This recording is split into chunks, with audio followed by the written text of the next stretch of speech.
Bakit nga ba holiday ngayon sa buong Batangas? Para sa kabataang Pilipino na hindi nakakaalam, inaalala natin ang utak na revolusyon, si Apolinario Mabini, pinanganak noong Hulyo 23, 1864 sa Talaga, Tanawan, Batangas.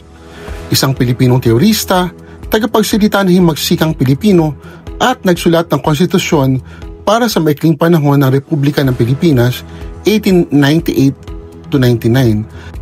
Nagkaroon lang ng polio si Apolinario Mabini sa edad na 32. Kaya nga, bago siya magka-polio, siya ay isang taong nakakalakad, nakakatayo at sapat na normal upang matutong sumayaw kasi hilig niya ito.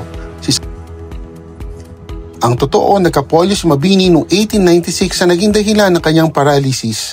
Namatay si Apolinario Mabini dahil sa kolera noong Mayo 13, 1903. Ang kanyang labi ay nilibing sa Manila Chinese Cemetery at sa huli binilig sa Tanawan noong Hulyo 1965. Siyang ating bayani, isang Batanggenyo, Apolinario Mabini.